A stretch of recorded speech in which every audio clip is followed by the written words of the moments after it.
नमस्कार मित्रों, क्या है होली की कथा और कब से होली मनाई जाती है। आज मैं आपको अपने सनातन धर्मा डायरीज के माध्यम से अवगत कराने जा रही हूँ कि होली का जो त्यौहार है वो कब मनाया जाता है और क्या कारण है और क्या है इसकी पौराणिक कथाएं। आज मैं आपको अपने सनातन धर्मा डायरीज के माध्यम से अवगत कराऊंगी। आप सभी का सनातन धर्मा डायरीज में हार्दिक स्वागत है।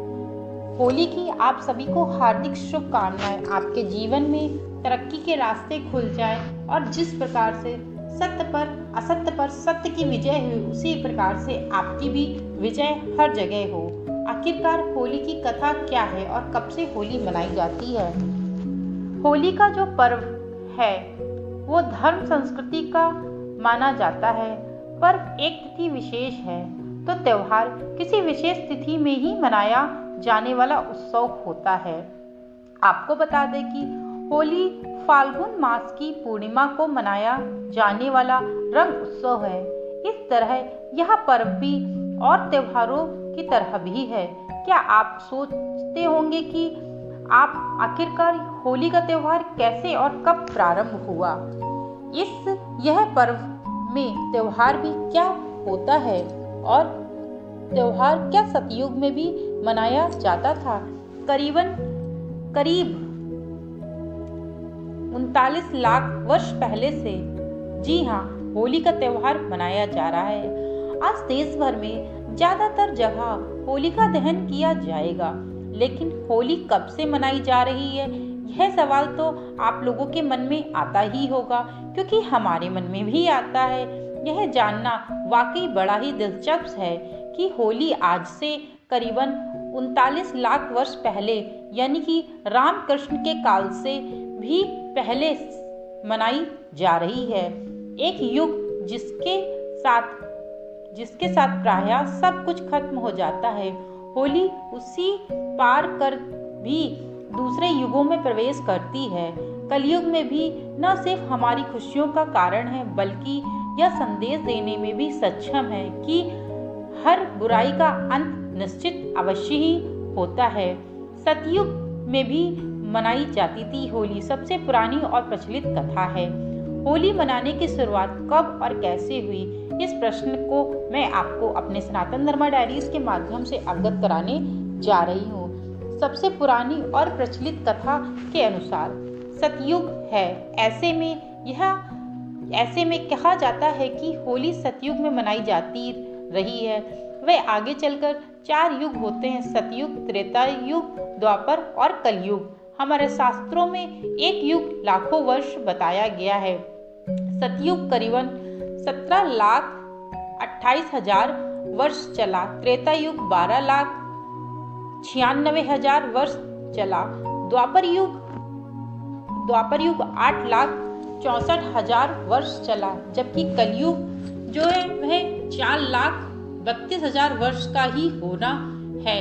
इस हिसाब से ही गणना कहती है कि होली 39 लाख वर्ष पुरानी है, जो सतयुग में मनाई जाती थी।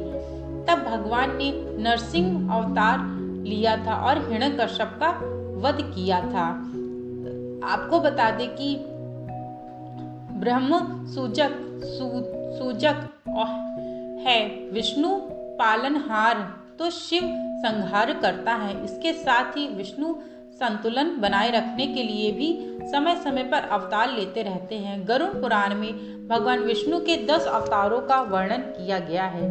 सतयुग में उन्होंने मत्स्य, हयग्रीव, कूर्म, वाराह, नरसिंह अवतार, तो त्रेता में वामन, परशुराम और श्री राम का अवतार लिया है। द्वापर में श्री कृष्ण के रूप में भक्तों के बीच कलयुग में एक कल्कि अवतार लेंगे। वह समय कलयुग और सतयुग के संबंधी काल का होगा। अभी तो कलयुग की शुरुआत ही हुई है। प्रभु अपने सभी अवतारों में दुष्टों का संहार करते हैं, तो अपनी लीलाओं से जीवन जीने का तरीका भी सिखाते हैं।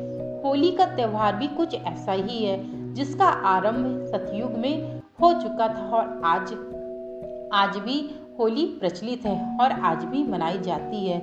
क्या है होली की कथा। हिरण्यकश्यप के भाई हिरण्यक्ष का भगवान विष्णु ने वाराह अवतार लेकर के वध किया था। इस कारण से हिरण्यकश्यप उन्हें दुश्मन मानता था। हिरण्यकश्यप का विवाह कायदु से हुआ, जिससे उसे एक प्रहलाद नामक पुत्र की प्राप्ति हुई। हिरण्यकश्यप ने मन चाहे वरदान के लिए ब्रह्मा की तपस्या शुरू की। इस दौरान देवताओं ने उसकी नगरी पर आक्रमण कर दिया और वहां अपना शासन स्थापित कर लिया। उस समय देव ऋषि नारद मुनि ने कायादूत की रक्षा की और अपने आश्रम में स्थान दिया। वहीं पर हिरण्यकश्यप के पुत्र प्रहलाद का जन्म भी हुआ था। देव ऋषि नारद मुनि की संगत में रहने के कारण प्रहलाद भगवान विष्णु का भक्त बन गया।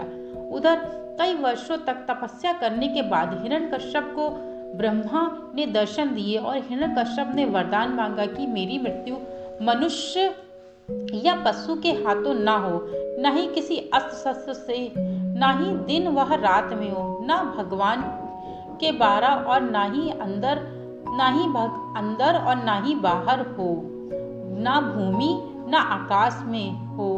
मेरी मृत्यु तो कुल मिलाकर अपने समझ में उसने अमर अवतार का वरदान मांगा।